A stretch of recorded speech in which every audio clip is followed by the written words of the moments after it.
As-Sunnah, As-Sunnah, As-Sunnah Foundation.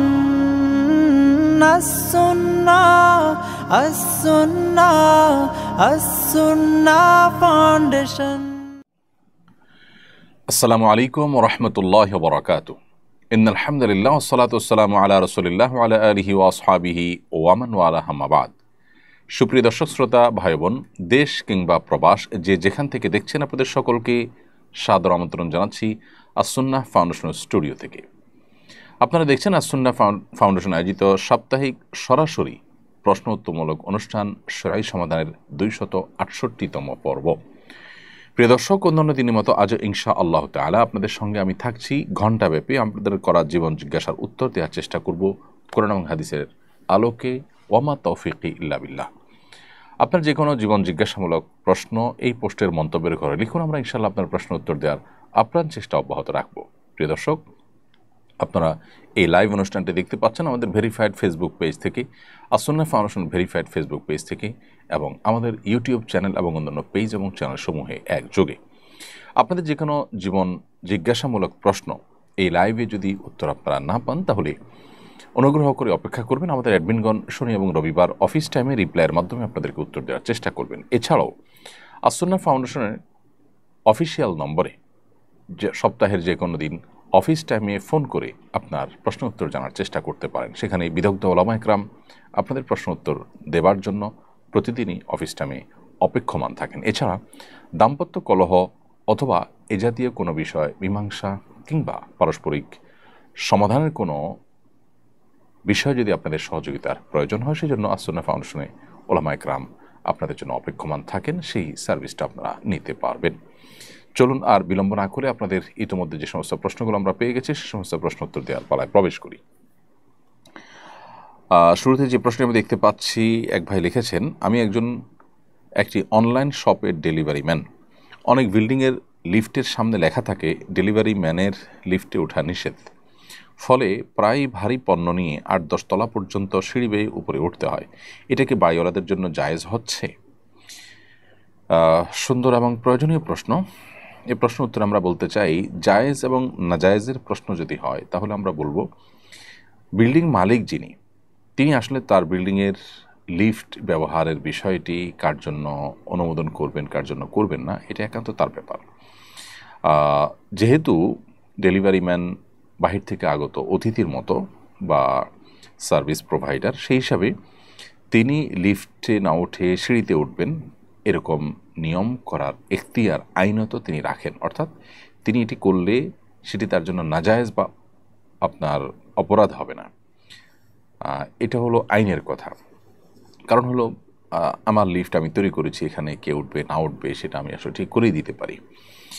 বিশেষ করে প্রচুর পরিমাণ ডেলিভারি ম্যানদের আসা যাওয়া এবং যাতায়াতের কারণে বিল্ডিংয়ের বাসিন্দাদের উঠানামার অসুবিধা হতে পারে, সেসব বিবেচনা করেই বাড়িওয়ালা এরকম নিয়ম করতে চাইলে আইনত সেটি অন্যায় না। তবে যদি এটাতে বড় কোনো অসুবিধা না হয়, জাস্ট তারা ডেলিভারি ম্যান এ ব্যাপারে অবজ্ঞা তাচ্ছিল্য এরকম মানসিকতা থেকে যদি তাদেরকে লিফটে উঠতে বারণ করা হয়, যৌক্তিক কোনো কারণ ছাড়া, সিকিউরিটি বা আপনার অন্য কোনো আপনার একান্ত যৌক্তিক কারণ ছাড়া যদি এভাবে ডেলিভারি ম্যানদেরকে সিঁড়িতে উঠানামা করতে বলা হয়, তাহলে সেটা অবশ্যই অনুচিত কাজ। অর্থাৎ এখানে আইন এক জিনিস আর নীতি নৈতিকতা আরেক জিনিস। নৈতিকতার প্রশ্নে একান্ত যৌক্তিক কোনো কারণ ছাড়া শুধু তারা ডেলিভারি ম্যান, তারা বাহির থেকে আসছে, তারা ভাড়া দিচ্ছে না, তারা সিঁড়ি দিয়ে উঠুক, তাদের প্রতি অবজ্ঞা, অবহেলা, তাচ্ছিল্য কিংবা আপনার যৌক্তিক কোনো কারণ ছাড়া যদি তাদেরকে আপনি সিঁড়িতে ওঠা নামা করার কথা বলেন একজন বাড়িওয়ালা হিসাবে, তাহলে সেটা আপনার পক্ষ থেকে অনৈতিক একটা কাজ হবে, একটা উন্নত আখলাকের পরিচায়ক হবে না। একজন মুসলিম তার আচরণ সুন্দর হবে, পরোপকারী হবেন, যৌক্তিক অবস্থান গ্রহণ করবেন, তিনি যা খুশি তা করবেন না, দায়িত্বশীলতার পরিচয় দিবেন, তার উন্নত আখলাক, উন্নত চরিত্রের সৌরভ দিয়ে আশপাশটাকে তিনি সুরভিত করে রাখবেন। এই কর্মকাণ্ড নিশ্চয়ই তার পরিপন্থী। কিন্তু বাড়িওয়ালার এই কাজটাকে আমি নাজায়েজ বলতে পারছি না, বিকজ সেটা আসলে একান্তই তার ব্যক্তিগত বিষয় যে তার লিফটে কে উঠবে কি উঠবে না। এবছর সরকারি ব্যবস্থাপনায় হজে অংশগ্রহণকারী প্রায় 5,000 হাজিকে হজের টাকা উদ্ভিদ থাকায় 8.5 কোটি টাকা ফেরত দেওয়ার ঘোষণা দিয়েছেন ধর্ম উপদেষ্টা। বিষয়টাকে কিভাবে দেখেন? এই টাকা কি ফেরত দেওয়া বাধ্যতামূলক? প্রথম কথা হলো যে আমরা জানি যে সরকারি ব্যবস্থাপনা যে হজ হয়ে থাকে এটা একটা নন প্রফিটেবল উদ্যোগ, অর্থাৎ সরকার ঘোষণাই দেয় যে এটা কোনো লাভজনক প্রকল্প নয় সরকারের। তার মানে হলো যে হাজিদের কাছ থেকে আনুমানিক যে টাকা নেওয়া হয় যে বছর যখন হজ হয় সে বছরের আপনার সার্বিক অবস্থা বিবেচনা করে একটা ফিগার বা একটা অ্যামাউন্ট ঘোষণা করা হয়। এরপর খরচ খরচা হওয়ার পর অতিরিক্ত টাকা যদি থাকে সেই টাকা হাজিদের কাছে ফেরত দেওয়া এটা সরকারের জন্য অবশ্য কর্তব্য, অর্থাৎ সরকার বাধ্য আইনত এবং শরিয়া দৃষ্টিকোণ থেকে এই টাকা ফেরত দিতে, কারণ সরকার ঘোষণাই দিয়েছে এখান থেকে কোনো প্রফিট তারা করবে না। তার মানে খরচ হওয়ার পর যেটা থাকবে সেটা হাজিদেরকে ফেরত দিতে হবে। এবং ইতোপূর্বে বিভিন্ন সময় বেশ কয়েক বছর ফেরত দেওয়া হয়েছে বিগত সরকার আমলেও হাজিদেরকে হজ থেকে আসার পর অতিরিক্ত যে টাকা ছিল সে টাকা ফেরত দেওয়ার নজির রয়েছে। মূলত আমাদের দেশে অসততা অসাধুতা এমন চরমে পৌঁছেছে যে জনগণের ন্যায্য অধিকার যেটা সেটা যদি কেউ দেয় তাহলে সেটাই আমাদের কাছে অনেক বড় তৃপ্তির বিষয় হয়, কারণ মানুষের অধিকার খর্ব করা, সুযোগ পেলেই সেটাকে আপনার অপব্যবহার করে মানুষকে অধিকার থেকে বঞ্চিত করা, এটা যখন নিত্য নৈমিত্তিক একটা ব্যাপার, সেই সমাজে নিয়ম শৃঙ্খলা যদি কেউ রক্ষা করেন মেনে চলেন তখন সেটা আমাদের কাছে অনেক বড় বিষয়ে পরিণত হয়। অতএব সন্দেহাতীতভাবে আমরা সাধুবাদ জানাবো ধর্ম মন্ত্রণালয়কে, ধর্ম উপদেষ্টা মহোদয়কে এ ধরনের নজির স্থাপন করার জন্য। কিন্তু এই নজির এর আগেও ছিল এবং এটা আসলে হওয়ারই কথা, কারণ এটা জনগণের অধিকার। তারপরেও সেই অধিকারটা তারা দিয়েছেন, অন্য অনেক বছর বা বেশিরভাগ বছরই দেওয়া হয়নি। সন্দেহাতীতভাবে এটা একটা ভালো দৃষ্টান্ত। রিদওয়ান আহমেদ আপনি লিখেছেন, আমি ওয়াসওয়াসার কারণে অনেক সমস্যায় ভুগছি, এর সমাধান কি? অনেক ভাইয়েরা আমাদের, অনেক বোনেরা আমাদের ওয়াসওয়াসার রোগে ভুগছেন। ওয়াসওয়াসার রোগটা খুবই ভয়ঙ্কর একটা রোগ, একজন মানুষকে মানসিকভাবে অনেক অসুস্থ করে দেয়। আজকে জুমার পরও আমার মসজিদে অনেক দূর থেকে একজন ভাই এসেছেন তার বাবা সহকারে, তিনি ভয়ঙ্কর ওয়াসওয়াসার রোগে ভুগছেন। মামাতো বোনের সাথে তার বিবাহ ঠিক হয়েছে, কিন্তু মামির সাথে কোনো প্রকার হুরমতে মুসাহারা হলো কিনা, অজান্তে কোনো প্রকার কোনো কিছু হলো কিনা, তার তরফ থেকে না হলে মামির তরফ থেকে হলো কিনা, এটা নিয়ে সে ওয়াসওয়াসায় ভুগছে। তো এই জাতীয় ওয়াসওয়াসার কারণে দেখা যায় যে দাম্পত্য জীবনে কলহ, ইবাদত বন্দেগীতে মনোযোগিতা কমে যাওয়া, নানাবিধ সমস্যা সৃষ্টি হয়। উজু করতে গিয়ে দেখা যায় 10 বার 20 বার হাত ধোয়া হচ্ছে এবং হাত মুখ ধোয়া হলো কিনা, শুকে থাকলো কিনা কোনো জায়গা, এই অহেতুক সংশয় এটা নিয়ে দেখা যায় যে 10 বার 20 বার 30 বার পর্যন্ত ধোয়ার কাজ করা হচ্ছে, এদিকে জামাত শেষ হয়ে যাচ্ছে। তো এই অস্বস্থাগুলো শয়তান আমাদের মধ্যে সৃষ্টি করে আমাদেরকে বিভ্রান্ত করবার জন্য, আমাদেরকে ভালো কাজ থেকে দূরে সরাবার জন্য। এগুলোর জন্য দুটি করণীয় আমাদের আছে। প্রথমত, ভালো কোনো মানসিক ডাক্তার আমরা দেখাতে পারি, বিশেষ করে দিনদার যদি মানসিক ডাক্তার হয় তাহলে ভালো হয়। যদিও সাইকোলজির এই জগতে বেশিরভাগই আপনার সেকুলারিজমের দাপট এবং দৌরাত্ম্য অনেক বেশি। দিনমুখী যারা আছেন তাদের এই সেক্টরে এগিয়ে আসা উচিত, কারণ এখন গোটা পৃথিবীতেই মানুষের যে সমস্ত সমস্যাগুলো দিন দিন বেড়ে চলেছে এর মধ্যে সাইকোলজিক্যাল সমস্যা অনেক বেশি। সো এখানে ভালো কোনো সাইকিয়াট্রিস্ট, সাইকোলজিস্টের শরণাপন্ন হওয়া এটা একটা ব্যাপার। আর দ্বিতীয়ত হলো ভালো কোনো রাকি শরণাপন্ন হওয়া। সোশ্যাল মিডিয়াতে বা বিভিন্ন আপনার ইয়েতে প্লে স্টোর, অ্যাপ স্টোর, এগুলোতেই আপনি যদি ওয়াসওয়াসার রুকিয়া লিখে সার্চ দেন তাহলে হয়তো আপনি অনেক রুকিয়ার অ্যাডভাইস পাবেন, সেটাকে আপনি অনুসরণ বা ফলো করতে পারেন। অডিও বা ভিডিও পেলে সেগুলো আপনি মনোযোগের সাথে শুনতে পারেন। আমি আশা করি যে আপনি যদি ভালো মতো রুকিয়া করেন তাহলে ইনশাআল্লাহ আপনার এই ওয়াসওয়াসার সমস্যা কেটে যাবে। আর অনেক ভাইরা, অনেক বোনেরা এই সমস্যায় ভুগছেন এবং এটার কারণে তাদের জীবন অনেকটাই ব্যাহত হচ্ছে। তৃতীয়ত আরেকটি সম্পর্ক সমাধান বলতে চাই, সেটি হলো ওয়াসওয়াসা রোগের মূল ট্রিটমেন্ট হলো এটাকে ইগনোর করা। যিনি ওয়াসওয়াসা রোগে ভুগছেন তার এটা বোঝা উচিত এটা শয়তান আমাকে পেরেশান করবার জন্য করছে, অতএব এটাকে আমলে নেওয়া মানে হলো শয়তানের কাজটাকে ত্বরান্বিত করা এবং সহজতর করা। ওয়াসওয়াসা দিয়ে শরীয়তের কোনো কিছু সাব্যস্ত হয় না। সো আমাকে 3বার হাত ধোয়ার কথা নবী সাল্লাল্লাহু আলাইহি ওয়াসাল্লাম নির্দেশ করেছেন ওযুর জন্য। আমি 3বার হাত ধোবো, এরপরে শুকনা আছে কিনা এটা আমার দায় নেই। এটা রাসূল আকরাম সাল্লাল্লাহু আলাইহি ওয়াসাল্লামের বিষয়। পেশাব করার পর অহেতুক ওয়াসওয়াসা যে ফোঁটা আসলো কিনা, আরও আরেকটা ফোঁটা বের হলো কিনা, এগুলো দূর করবার জন্য নবী সাল্লাল্লাহু আলাইহি ওয়াসাল্লাম নিজে বলেছেন যে ভেজা হাত আপনার পাক কাপড়ের উপর দিয়ে মারার জন্য, যাতে করে কোনো প্রকার ওয়াসওয়াসার কারণে আপনি পেরেশান হওয়ার সুযোগই না থাকে। কারণ আপনি দেখবেন যে সব পানির ফোঁটা, আমি তো পানি একটু আগে মেরেছি, অত এগুলো পানির ফোঁটা। সো কোনো কিছু উজু করতে গিয়ে একটু পানি দেখলাম, আর এটা পেশাব বের হলো কিনা, এটা নিয়ে আমি অহেতুক পেরেশানিতে পড়ে গেলাম, আবার কাপড় পাল্টাপাল্টিতে চলে গেলাম, এদিকে জামাত শেষ হয়ে গেল। এগুলোকে পাত্তা দেওয়ার কোনো কারণ নেই। অতএব ওয়াসওয়াসাকে ইগনোর করা হলো ওয়াসওয়াসার অনেক বড় একটা ট্রিটমেন্ট, এবং ইগনোর না করে এটাকে আমলে নেওয়া, এটাতে মনোযোগ দেওয়া, এটাতে ডুবে থাকা, এটা হলো শয়তানের সেই শয়তানি কর্মকাণ্ডকে অনেকটা বাস্তবায়ন করতে সহযোগিতা করা, যেটা আমাদের উচিত নয়। অতএব যারা রোগে ভুগছেন তারা এটাকে ইগনোর করবেন এবং আল্লাহর কাছে দোয়াও করবেন যে আল্লাহ এই ওয়াসওয়াসা থেকে আপনি আমাকে মুক্তি দান করেন, আল্লাহ তাআলা হেফাজত করুন। এরপরে প্রশ্ন করেছেন মোহাম্মদ নুরুল্লাহ, আপনি লিখেছেন মা প্রায়ই বলেন আমার পেটে একটা শয়তান হয়েছে, এটা জায়েজ কিনা? প্রথম কথা হলো যে মানুষকে শয়তান বলে আখ্যায়িত করা উচিত নয়। এটি এক প্রকারের গালি, আবার এক ধরনের মন্দ উক্তি। কারণ শয়তান শব্দের অর্থ হলো মূলত আল্লাহর রহমত থেকে যে দূরে সরে গেছে, যেটা শয়তানের ক্ষেত্রে, ইবলিসের ক্ষেত্রে যেমন ফিট হয়, মানুষরূপী কিছু লোক আছে তাদের ক্ষেত্রেও অনেক অংশে এই শয়তানিক কর্মকাণ্ডের মাধ্যমে তাদের ক্ষেত্রেও ফিট হয়। কিন্তু কোনো ব্যক্তি বিশেষকে জাস্ট একটু দুষ্ট প্রকৃতি হওয়ার কারণে তাকে শয়তান বলা অনুচিত। নিজের সন্তান হলেও তাকে শয়তান না বলা উচিত। প্রথমত সাধারণত মানুষ আল্লাহর রহমত থেকে দূর হয়ে গেছে এটা আমরা বলতে পারি না, কারণ আমরা জানি না সে আসলে আল্লাহর রহমত থেকে দূর হয়ে গেছে কিনা। শয়তানীয় কর্মকাণ্ডের কারণে আপনার জিনের পাশাপাশি মানুষকেও শয়তান বলা হয়েছে, কিন্তু সেটা হলো জেনারেল কথা।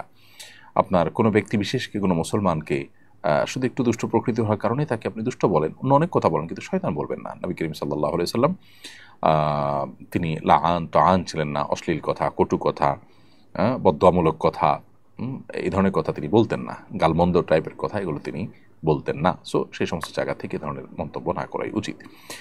এমডি তাওসিফ হাসান, আপনি লিখেছেন একজন মানুষ তার রোগের কারণে সবসময় অপবিত্র হয়ে যায়, সালাত আদায়ের জন্য অজু করে জায়নামাজে দাঁড়ানোর আগেই তার শরীর এবং তার কাপড় অপবিত্র হয়ে যায়।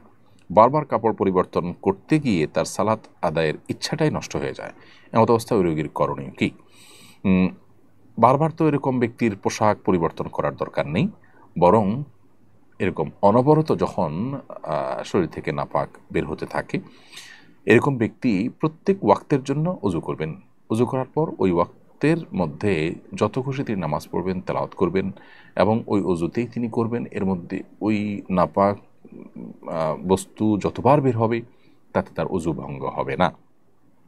এবং এই ধরনের ব্যক্তিকে মাজুর বলা হয় শরীয়তের পরিভাষায়, বিধায় তিনি এই অবস্থায় নামাজ পড়বেন। এমনকি তার ওই অবস্থায় যদি কাপড় অপবিত্র হয়, অপবিত্র কাপড় নিয়েই তিনি নামাজ পড়তে পারবেন, কারণ তিনি মাজুর। বিধায় অহেতুক কষ্ট করা এবং এভাবে নিজেকে নামাজের প্রতি আপনার বিরক্ত করে তোলা, এটার একেবারেই প্রয়োজন নেই। বিধায় এ বিষয়ে যথাযথ পদক্ষেপ নিলে ইনশাআল্লাহ বিদিনিল্লাহ এই সমস্যার সমাধান হবে। সরকার যুক্তরাষ্ট্রের সঙ্গে একটি চুক্তি করতে যাচ্ছে, যে চুক্তির ধারাগুলো প্রকাশ্যে জানানো হবে না। জানা যায় এতে সামরিক নিরাপত্তা সংক্রান্ত বিষয়ও যুক্ত আছে। এ ধরনের গোপনীয় চুক্তির বিষয়ে নাগরিক হিসেবে আমাদের প্রতিক্রিয়া কী হওয়া উচিত? খুবই গর্হিত একটি বিষয়। এনজিও বেসড এই সরকার এমন অনেক কাজ করছে যে কাজের সমালোচনা আমরা আসলে করতে বাধ্য। সাধারণত পলিটিক্যাল বিষয়গুলোতে আমরা কোনো মন্তব্য পারতপক্ষে করি না, কিন্তু সরকার এমন কিছু উদ্যোগ নিচ্ছে যে উদ্যোগগুলো আমাদের সাথে, অর্থাৎ দেশের মানুষের সাথে কোনো কোনো ক্ষেত্রে বিশ্বাসঘাতকতার শামিল। যেমন জাতিসংঘ মানবাধিকার কমিশনকে ডেকে আনা এখানে, এটা সরকারের রুটিন কাজের মধ্যে পড়ে না, এবং একটা ইন্টারিম গভর্নমেন্টের কাজ হয় না। এটা যে কাজগুলো আসলে নির্বাচিত সরকাররা করতে সাহস পাবে না, সেরকম অনেকগুলো কাজ এনজিও বেসড এই সরকারের বিভিন্ন গুরুত্বপূর্ণ ব্যক্তিবর্গ তারা তলে তলে এই কাজগুলো এখন করিয়ে নিচ্ছে। যেহেতু তাদের জনগণের কাছে জবাবদিহিতা নেই, তারা জনগণের কাছে যেতে হবে না ভোটের জন্য, সো এই চান্সে তারা অনেকগুলো কাজ করে ফেলছে। এই কাজটি অর্থাৎ যুক্তরাষ্ট্রের সাথে এরকম কোনো গোপন চুক্তি করা সেরকম একটি কাজ। জনগণের ট্যাক্সের টাকায় চলা সরকার কোনোভাবেই জনগণের কাছে লুকিয়ে কোনো চুক্তি করতে পারে না। আমি মনে করি এটা গর্হিত কাজ এবং এখান থেকে সরকারের সরে আসা উচিত। হামিদুর রহমান রাসেল আপনি লিখেছেন, মা চাচা এবং ফুফুদের সঙ্গে সম্পর্ক রাখতে নিষেধ করেছেন। মায়ের কথা অমান্য করে চাচা ফুফুদের সঙ্গে সম্পর্ক রাখলে মায়ের অবাধ্যতা হিসেবে গণ্য হবে কিনা, আর মায়ের কথা মেনে চাচা ফুফুদের সাথে সম্পর্ক ছিন্ন করলে আত্মীয়তার ছিন্ন করা গুনাহ হবে কিনা, উভয় সংকটের মধ্যে আছে, করণীয় কি?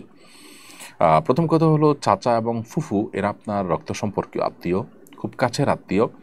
সো তাদের সাথে আপনার সুসম্পর্ক বজায় রাখতে হবে, এবং তাদের সাথে সুসম্পর্ক বজায় রাখতে গিয়ে মায়ের কথা অমান্য করলে আপনি মাতা পিতার অবাধ্যকারী হিসেবে, পাপিষ্ঠ বা অপরাধী হিসেবে আল্লাহর কাছে বিবেচিত হবেন না। কারণ মা বাবার আদেশ নিষেধগুলো আমরা সাধারণত মেনে চলবো, কিন্তু তারা যদি এমন কোনো আদেশ বা নিষেধ করেন যেটা আসলে অন্যায্য বা অন্যায়, তাহলে সেটা কিন্তু মেনে চলাটা আমাদের উপরে অবশ্য কর্তব্য নয়।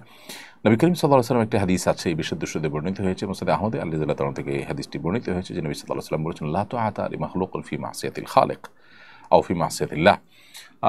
লা তুআতা লিমাখলুকিন ফি মাসিয়াতিল্লাহ মানে হলো আল্লাহর অবাধ্য হয়ে কোনো সৃষ্টির বাধ্যগত হওয়ার কোনো সুযোগ নেই। অতএব মা বাবা তারাও সৃষ্টি, তাদের বাধ্যগত আমরা থাকবো, কিন্তু আল্লাহর অবাধ্য হয়ে নয়। আল্লাহর অবাধ্য হওয়ার বিষয় যদি তাদের আদেশ থাকে, তাহলে সেক্ষেত্রে তাদের আদেশকে আমরা মানব না, বিনয়ের সাথে সেটাকে তাদেরকে বুঝিয়ে বলবো, কিংবা অপরাগতার কথা জানাবো, কিংবা অন্য কোনোভাবে সেটাকে ইগনোর করব, কিন্তু আমরা অন্যায় লিপ্ত হব না। এরপরে কাইফ এআইডি থেকে আপনি লিখেছেন, সিটি গোল্ডের আংটি ছেলেরা পরা কি জায়েজ হবে? সিটি গোল্ডের আংটি ছেলেরা যদি পরেন, সেটা যেহেতু গোল্ড নয় অরিজিনালি, তাহলে সেক্ষেত্রে সেটা নাজায়েজ, হারাম হবে না। কিন্তু এটা পরার ফলে অনেকে এটাকে গোল্ড মনে করবে, আপনার প্রতি কুধারণা পোষণ করবে। এই যে কুধারণার একটা রাস্তা আপনি উন্মোচন করলেন, সেটা তো অনুচিত হবে। সেই বিবেচনায় এটা পরিহার করা উচিত। এরপরে প্রশ্ন হলো, ধর্মোপদেষ্টা বলেছেন সব মসজিদের সভাপতি হবে প্রশাসনের কর্মকর্তারা, ইমাম নিয়োগ ও বরখাস্ত হতে হবে সরকার প্রদত্ত নীতিমালা অনুযায়ী। আপনি এর সঙ্গে একমত কিনা? এখানে আরও কিছু বিষয় আছে যেগুলো আসা দরকার, তাহলে এ বিষয়ে মন্তব্য করাটা সহজ হবে। প্রথমত, আমি যতটুকু জেনেছি যে মসজিদগুলোতে সরকারি বেতন ভাতা চালু করার সুপারিশ করা হয়েছে। যেহেতু সরকার টাকা পয়সা খরচ করবে মসজিদ ইমাম সাহেবদের জন্য, ইমাম মুয়াজ্জিনদের জন্য বেতন ভাতার বিষয়টা যখন আসছে, তখন সেখানে সরকারি কর্মকর্তাদের ইনভলভেশনের বিষয়টাও আসছে। কিন্তু বিভিন্ন গণমাধ্যমে যেভাবে দেখেছি যে জেলা পর্যায়ে ডিসিগণ এবং উপজেলা পর্যায়ে ইউনোগণ তারা মসজিদের সভাপতি হবেন পদাধিকার বলে, এই প্রস্তাবনা কোনো অবস্থাতেই গ্রহণযোগ্য নয়। এবং এটা আমি আশা করব ধর্মোপদেষ্টা মহোদয় এবং সংশ্লিষ্টরা বিবেচনা করবেন এটাকে পরিবর্তন করবার বিষয়ে। কারণ প্রথমত, এদেশে আমাদের প্রশাসনে থাকা মানুষদের মধ্যে একটা বড় অংশ, বরং প্রধান অংশ বা বেশিরভাগ লোক, তারা যে দুর্নীতিগ্রস্ত সেটা তো এদেশে প্রত্যেকটা মানুষ জানেন। মসজিদগুলোর সভাপতি হওয়ার পথ তাদের জন্য যদি উন্মোচন করা হয়, তাহলে সেক্ষেত্রে ইমাম মুয়াজ্জিন এবং মসজিদগুলো থেকে, মসজিদ কমিটির লোকদের থেকে ঘুষ খাওয়ার একটা রাস্তা ওপেন বা উন্মুক্ত হবে। সুফল মসজিদগুলো কত টাকা পাবে আমরা জানি না, কিন্তু তার কুফলটা নিশ্চিত, অর্থাৎ ঘুষের রাস্তা ওপেন হবে। আমরা কেনা জানি যে মডেল মসজিদগুলোতে ইমাম নিয়োগের ইস্যুতে বহু জায়গায় অবৈধ লেনদেন হয়েছে, ঘুষের লেনদেন হয়েছে, অর্থাৎ ঘুষের বিনিময়ে চাকরি দেওয়া হয়েছে। অতএব সমস্ত মসজিদগুলোতে যখন সরকারি প্রশাসনিক কর্মকর্তাকে এভাবে ইনভলভ করা হবে, তখন সন্দেহাতীতভাবে ঘুষের একটা রাস্তা ওপেন হবে। এক। দ্বিতীয়ত, এমনিতেই মসজিদে ইমাম সাহেবরা সঠিক কথাটা বলতে পারেন না। সমাজে নানামুখী অপরাধ, নানামুখী অবৈধ কর্মকাণ্ড যারা করে থাকে, তারা ইমাম সাহেবদের টুটি চিপি ধরার চেষ্টা করে। আবার নতুন করে যখন এই জিনিসটা যুক্ত হবে, তখন যারা যখন সরকারে থাকবে, তাদের অন্যায় অনাচার এগুলোর ব্যাপারে কোনো কথা টু শব্দ মসজিদে কেউ করতে পারবে না। বরং দেখা যাবে যে ইউনো ডিসিদের নিজেদের কোনো গায়ে পড়ে কোনো সমালোচনা হতে পারে, এরকম কোনো বিষয় ইমাম সাহেবরা খতিব সাহেবরা কথা বলতে পারবেন। অর্থাৎ তাদের উপরে খড়গহস্ত হবে এবং তাদের অধিকার খর্ব হবে, তাদের স্বাধীনতা নষ্ট হবে এর ফলশ্রুতিতে। নাম্বার 3, বহু প্রশাসনিক পদে বহু মহিলা, হিন্দু কিংবা ইসলাম বিদ্বেষী মানুষজন থাকে। প্রত্যেকটা মানুষ তো ব্যক্তিগতভাবে ইসলামের প্রতি তার অনুরাগ বিদ্বেষ থাকতে পারে, বা এটা বাস্তবতা যে আছে। অতএব এরকম মানুষজন পদাধিকার বলে যখন মসজিদের সভাপতি হয়ে যাবেন, তখন দেখা যাবে যে মসজিদ এর উপরে তাদের কর্তৃত্ব এটা মসজিদের জন্য ভালো কিছু বয়ে আনবে না, এবং এটা একটা বিব্রতকর পরিবেশ তৈরি করবে তাদের জন্য। তো সব মিলিয়ে আমার মনে হয় এই প্রস্তাবনাটা একেবারেই অগ্রহণযোগ্য।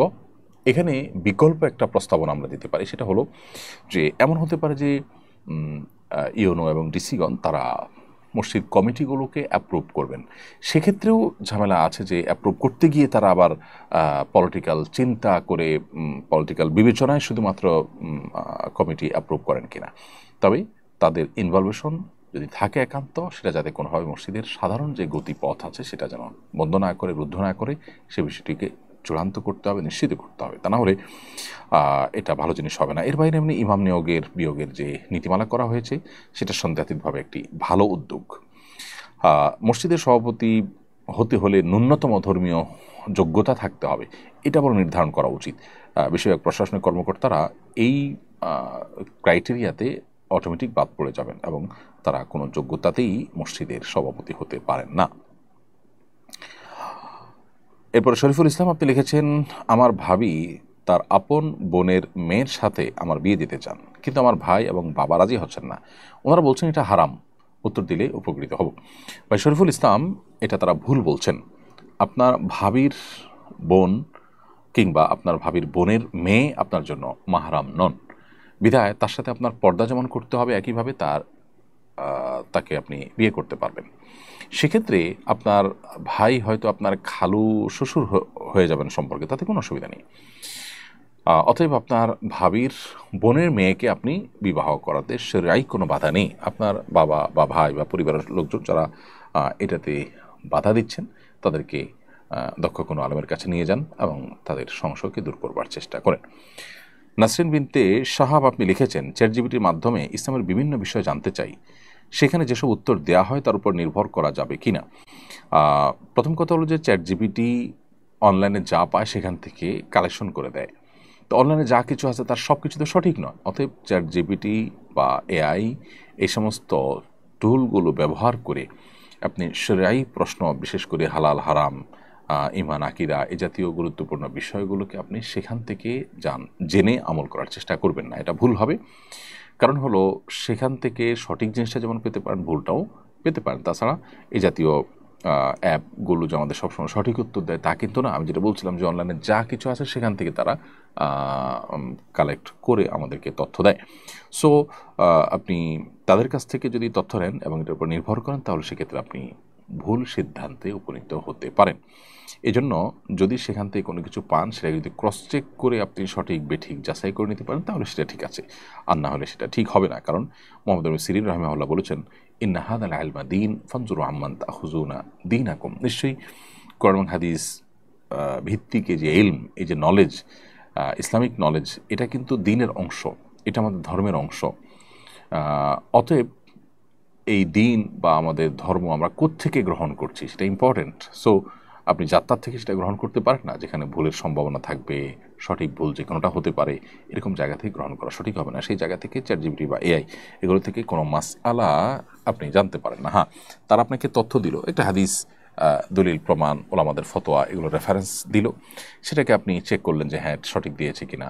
প্রয়োজনে তারা তো অনেক সময় ওয়েবসাইটে লিঙ্ক দেয়, সেই লিঙ্কে গিয়ে আপনি চেক করলেন, দেখলেন, এরপর ভিত্তি করে আপনি আমল করতে পারেন। অর্থাৎ সরাসরি তারা হালাল বা হারাম বলে দিল আর সেটার উপর আপনি আমল করলেন, এমনটি করা উচিত হবে না। প্রাথমিক বৃত্তি পরীক্ষা থেকে ইসলামী শিক্ষা বাদ দেওয়া হয়েছে, এটা সঙ্গত মনে করেন কিনা? এটা সঙ্গত মনে করার কোনো কারণ থাকতে পারে? এত কিছু থাকতে আমরা ইসলামী শিক্ষা বা ধর্মীয় শিক্ষা কেন বাদ দিব? দেখুন, একটা সময় প্রাথমিক বৃত্তি পরীক্ষাতে এই জিনিসগুলো ছিল, এখন সেগুলোকে বাদ দেওয়া হয়েছে। খুবই দুর্ভাগ্যজনক। আমি যে জিনিসটি বারবার করে বলছি, এনজিও বেসড এই যে গভর্নমেন্ট, এই গভর্নমেন্ট আমাদেরকে নানাভাবে বিপদগামী করছে। তাদের অনেক ভালো কাজ থাকলেও তারা চরম বিতর্কিত বহু কাজ অনবরত করে চলেছে।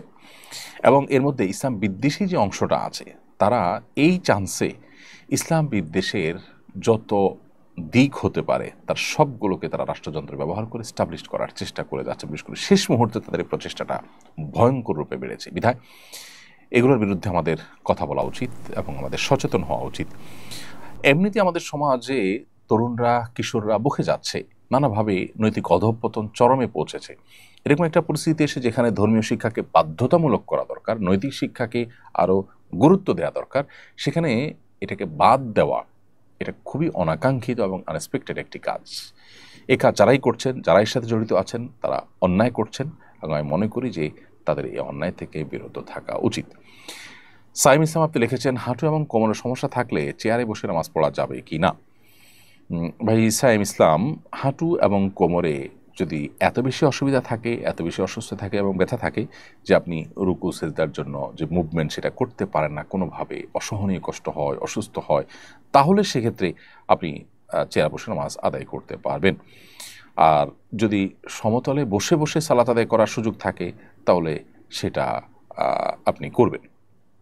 সেটা যদি না হয় তাহলে চেয়ারে বসে নামাজ আদায় করতে পারেন, কিন্তু যে অপারগ হলে তখন শুধুমাত্র একটু অস্বস্তি লাগছে বা একটু কষ্ট হচ্ছে এটার উপর ভিত্তি করে আপনি চেয়ারে বসে নামাজ পড়া শুরু করলে সেটি সঠিক হবে না। এরপর লাইলা হক লিজা আপনি লিখেছেন, আমার ছেলে হওয়ার সময় আমার খুব কষ্ট হয়, ডাক্তার সিজার করার সিদ্ধান্ত নেন। আমি আল্লাহর সঙ্গে ওয়াদা করেছিলাম নরমালি হলে এতিমখানায় একটি খাসি দান করব। আমার ছেলের বয়স 7 বছর, এখন সম্পন্ন করতে পারিনি। এই ওয়াদা করা কি আমার সঠিক হয়েছে? এখন সম্পন্ন করতে না পারায় কি গুনাহ হবে? এ কারণে আমার ছেলের কি কোনো ক্ষতি হবে? আল্লাহর সঙ্গে আপনি যদি ওয়াদা করে থাকেন যেটা হলে আমি এটা করব, তাহলে আপনার এই ওয়াদা পূরণ করা উচিত, এটা আপনার কর্তব্য। আর এটা না করলে আপনি গুনাহগার হবেন। দেরি হয়েছে তারপরও যদি আপনি করে ফেলেন তাহলে এটি আদায় হয়ে যাবে এবং ইনশাআল্লাহ বিইذনিল্লাহ আপনি দায় থেকে মুক্ত হয়ে যাবেন।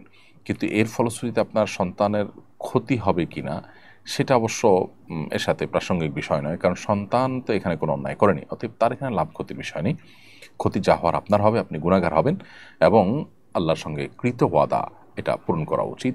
আপনার যতটুকু আপনি ওয়াদা করেছেন ততটুকু আপনার সাধ্যের মধ্যে থেকে, সো আপনি আগে করতে না পারলে এখন এটিকে পূরণ করবার চেষ্টা করবেন।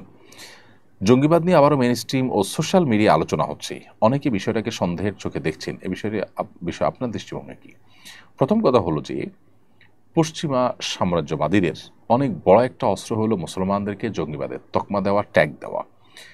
ইরাককে তারা ধ্বংস করেছে, মরণাস্ত্র আছে এই অজুহাত তুলে, কিন্তু মরণাস্ত্র পাওয়া যায়নি, দেশ কিন্তু ধ্বংস হয়ে গেছে, তারা সরিও কিন্তু বলেনি। এই একটি এক্সাম্পলে যথেষ্ট তাদের এই জঙ্গিবাদের তথাকথিত এই খেলা, এই নাটক বোঝার জন্য। মুসলিম দেশগুলোকে, আমাদের মতো দেশগুলোকে চাপে রাখার জন্য তারা এই জাতীয় ইস্যুগুলোকে নানাভাবে ফুলিয়ে ফাঁপিয়ে প্রকাশ করে। আমরা জানি আমাদের দেশে চাঁদাবাজি, সন্ত্রাস, বহুবিধ অন্যায় অপরাধ কর্মকাণ্ড হয়। মানুষের নিরাপত্তা এখানে বেশ কিছু ক্ষেত্রে আমরা দেখি যে বিঘ্নিত হয় দারুণভাবে। এই সমস্ত বিষয়গুলোর জন্য বিগত সরকারগুলোর বিশেষ কোনো উদ্যোগ না থাকলেও আমরা দেখেছি জঙ্গিবাদ, তথাকথিত জঙ্গিবাদ দমন করবার জন্য প্রায় 15 থেকে 20টা উইং বা ডিপার্টমেন্ট নিরাপত্তা বাহিনীগুলোর রয়েছে। আপনি চিন্তা করতে পারেন যে একটা দেশে এতগুলো উইং রয়েছে, কাউন্টার টেররিজম, অ্যান্টি টেররিজম, বিভিন্ন নামে আপনার আইনশৃঙ্খলা রক্ষাকারী বাহিনীগুলোর বিভাগ বা শাখা রয়েছে। এতগুলো মানুষ সেখানে কাজ করছে। দেশে কি আসলে মানে জঙ্গিবাদের বাম্পার ফলন হয়েছে যে এত ডিপার্টমেন্ট কাজ করতে হচ্ছে, এতগুলো উইং থাকতে হচ্ছে, এতগুলো ফোর্স সেখানে কাজে লাগতে হচ্ছে? আমরা তো কোনো আপনার ঘুষ প্রতিরোধ এর জন্য এরকম কোনো বিশেষ 2-4টা বাহিনী করতে দেখিনি। তো এই বিষয়গুলো বিদেশিদেরকে খুশি করার একটা প্রচেষ্টা, পশ্চিমাদেরকে খুশি করবার একটা প্রচেষ্টা। তারা যেই ন্যারেটিভ দেয় সেটাকে আমরা এখানে প্রতিষ্ঠা করবার অন্ধ চেষ্টা এবং অন্ধবিশ্বাস করি, অন্ধভাবে এটাকে চালানোর প্রতিষ্ঠা করবার জন্য আমরা চেষ্টা করি, যেটা খুবই দুর্ভাগ্যজনক একটা বিষয়। বিগত আমরা বিশেষ করে অত্যাচারের গুমখুনকে হালাল করবার অন্যতম একটা উপায় ছিল জঙ্গিবাদের নাটক। ইতিমধ্যে ডিএমপি কমিশনার সহ আপনার দায়িত্বশীল ব্যক্তিবর্গ তো বলেইছেন যে বাংলাদেশে কোনো জঙ্গি নেই এবং জঙ্গিবাদের নামে যা হয়েছে সেটা নাটক, এটা তারা পর্যন্ত স্বীকার করে নিয়েছেন। এবং বহু মানুষ যারা গুমখুনের শিকার হয়েছেন তাদের জবানবন্দিগুলো আমরা জানি, আয়না করে রাখা থেকে নিয়ে বিভিন্ন বিষয়গুলো, এগুলোর জন্য জঙ্গিবাদকে একটা উজাদ হিসেবে ব্যবহার করা হয়েছে। অতএব সেটাকে নতুন করে ফিরিয়ে আনার চেষ্টা যে বা যারা করছেন তারা পুরনো সেই খেলাকে আবার বাংলাদেশে মঞ্চস্থ করার চেষ্টা করছেন। বাংলাদেশের মানুষ খুবই সচেতন এখন এই জিনিসগুলোর সব জারে জড়ি তারা বুঝে গেছেন যে জঙ্গি অভিযান, জঙ্গি বিরোধী অভিযানের নামে যে নাটক করা হয়েছে সেই নাটকগুলো এখন সবার কাছে দিনের আলোর মতো পরিষ্কার। কোরআন হাদিসের বই পুস্তক পাওয়ার পর সেটা ছবি দিয়ে জঙ্গিবাদী বা জেহাদি বই পাওয়া গেছে বলেও আপনার অভিযোগ করতে দেখা গেছে। জেহাদি বই থাকা কি কোনো দোষের কিছু? টনি ব্লেয়ার যদি আপনার ক্রুসেডের ঘোষণা দিতে পারেন, খ্রিস্টানদের ধর্মযুদ্ধের ঘোষণা দিতে পারেন, তাহলে মুসলমান জেহাদি চেতনা লালন করলে সমস্যাটা কোথায়? কোরআন এবং হাদিসে জিহাদের কথা আছে, তাহলে আমাকে কোরআন হাদিসকে বাদ দিব? এগুলো করতে করতে করতে আস্তে আস্তে আস্তে আমাদেরকে কোণঠাসা করা হচ্ছে এবং ইসলামী শক্তিকে দুর্বল করার অপচেষ্টা করা হচ্ছে। অতএব সেই পুরাতন যে চক্রান্ত এবং ষড়যন্ত্র সেটা আবার নতুন করে শুরু করতে যাচ্ছে একটা মহল, যেটা উদ্বেগজনক। আমাদের প্রত্যেকটা মানুষের এটার বিরুদ্ধে অবস্থান নেওয়া দরকার। বিশেষ করে মানবাধিকার বিষয়ক যে জাতিসংঘের যে কমিশন হতে যাচ্ছে সেই কমিশনের বিরুদ্ধে জনগণ নানাভাবে তাদের মতামত ব্যক্ত করছেন। এরকম একটা সময় মানুষের দৃষ্টিকে অন্যদিকে ফেরাবার জন্য এটা করা হচ্ছে কিনা, যুক্তরাষ্ট্রের সঙ্গে যে নিরাপত্তা চুক্তির কথা শোনা যাচ্ছে সেটা আপনার বাস্তবায়নের দ্বার প্রান্তে। অতএব সেটার যৌক্তিকতা তৈরি করার কোনো চেষ্টা করা হচ্ছে কিনা এই সমস্ত ঘটনার মাধ্যমে সেটা খতিয়ে দেখা দরকার। প্রিয় দর্শক, দেখতে দেখতে আমরা অনুষ্ঠানের ঠিক মাঝামাঝি পর্যায়ে পৌঁছে গেছি। সময় হয়ে গেছে ছোট একটি বিরতিতে যাওয়ার। বিরতির পর আবারও ফিরে আসবো ইনশাআল্লাহ। আমাদের সঙ্গেই থাকবেন আশা করি। অসহায় দরিদ্রদের দারিদ্র্য দূরীকরণ ও স্বাবলম্বীকরণের লক্ষ্যে আসুন্নাহ ফাউন্ডেশন পরিচালনা করছে স্বাবলম্বীকরণ প্রকল্প। স্বাবলম্বীকরণ প্রকল্পের আওতায় এ যাবৎ প্রায় ৩,০০০ মানুষকে প্রশিক্ষণ ও স্বাবলম্বীকরণ উপকরণ প্রদান করা হয়েছে। আপনার জাকাতের অর্থে স্বাবলম্বী হতে পারে অসহায় দরিদ্র মানুষ। আসুন্নাহ ফাউন্ডেশনের জাকাত তহবিলে জাকাত পাঠাতে ভিজিট করুন www.asunnahfoundation.org/donate/zakat। প্রিয় দর্শক, বিরতির পর আবার আপনাদেরকে স্বাগতম জানাচ্ছি। আপনারা দেখছেন আসুন্নাহ ফাউন্ডেশন আয়োজিত সাপ্তাহিক সরাসরি প্রশ্নোত্তরমূলক অনুষ্ঠান শরীয়ত সমাধানের 268তম পর্ব। বিরতির আগে আমরা অনেকগুলো প্রশ্ন উত্তর আপনাদের দিয়েছি। এই পর্যায়ে আমি যে প্রশ্নটি দেখতে পাচ্ছি সেটি হলো, বিয়ের প্রথম রাতের সুন্নত আমল কি কি? অনেক বউ বাসর ঘরে 2 রাকাত নামাজ আদায় করেন, বউ বরকে দুধ খাওয়ান, এরকম নানা প্রচলন আছে। কোরআন সুন্নাহ মোতাবেক আমল কি? আমি শীঘ্রই বিয়ে করতে যাচ্ছি, আমার জন্য কল্যাণে দোয়া করবেন। প্রশ্নকর্তা যে হন না কেন, আপনার জন্য আমরা দোয়া করি। আল্লাহ তাআলা আপনাকে দাম্পত্য জীবনের সুখ এবং প্রশান্তি দান করুন এবং আল্লাহর বাধ্যগত এবং অনুগত থেকে দাম্পত্য জীবনে উভয়ে মিলেমিশে চলার তৌফিক আল্লাহ তাআলা আপনাদেরকে দান করুন। আর আপনার প্রশ্ন উত্তর হলো যে জি, সুগন্ধি ব্যবহার করবেন, এটা উত্তম সন্দেহাতীতভাবে। বিশেষ করে স্বামী স্ত্রীর প্রথম সাক্ষাতে একে অন্যের প্রতি ভালোবাসা এবং আকর্ষণ এটা যেন তৈরি হয়, সেজন্য সুগন্ধি ব্যবহার করা ভালো। আবার একই সাথে স্ত্রীর মাথার অগ্রভাগে হাত রেখে একটা দোয়া পড়া, আল্লাহুম্মা ইন্নী আসআলুকা খায়রাহা ওয়া খায়রা মা ফিহা ওয়া আউযু বিকা মিন শাররিহা ওয়া শাররি মা ফিহা। আল্লাহ, আমার স্ত্রীর মধ্যে যত কল্যাণ আছে, যাবতীয় কল্যাণ, এটা আপনার কাছে আমি চাই। আর কোনো অকল্যাণ থাকলে সেটা থেকে আমি পানাহ চাই, তার ক্ষতি থেকে আমি মুক্তি চাই। এরকম দোয়া পাঠ করা মুস্তাহাব, হাদিসটি রয়েছে। এর বাইরেও স্বামী স্ত্রী উভয়ে দাঁড়িয়ে 2 রাকাত নফল নামাজ আদায় করা বাসর রাতে, সেটাও মুস্তাহাব। অনেক উলামা ইকরাম সেটি করতে আমাদেরকে পরামর্শ দিয়েছেন বিভিন্ন বর্ণনার আলোকে। সো এই কাজগুলো আপনি করতে পারেন এবং আল্লাহ তাআলার কাছে সাধারণ এবং কমন যে দোয়া আছে সেই দোয়াগুলো তো আমরা অনবরত নেককার স্বামী নেককার স্ত্রী পাওয়ার জন্য, যেমন সূরা ফুরকান 74 নম্বর আয়াত, রব্বানা হাব লানা মিন আজওয়াজিনা ওয়া যুররিয়্যাতিনা কুররাতা আয়ুন ওয়াজআলনা লিল মুত্তাকিনা ইমামা, এই জাতীয় দোয়াগুলো আমরা করব ইনশাআল্লাহ তাআলা।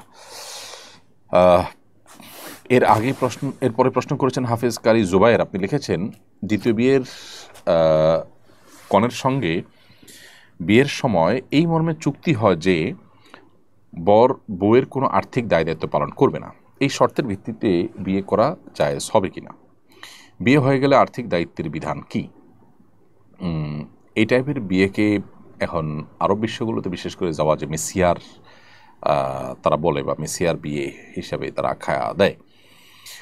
যদি কোনো স্ত্রী নিজে থেকে বলে দেন যে আমি আমার যে ভরণ পোষণের ব্যাপার আছে এটা থেকে আমি আমার স্বামীকে দায়মুক্ত করে দিলাম, স্বামীকে যদি তিনি দায়মুক্ত করে দেন তাহলে সেক্ষেত্রে এটা জায়েজ আছে, এটা নাজায়েজ কোনো বিষয় নয়।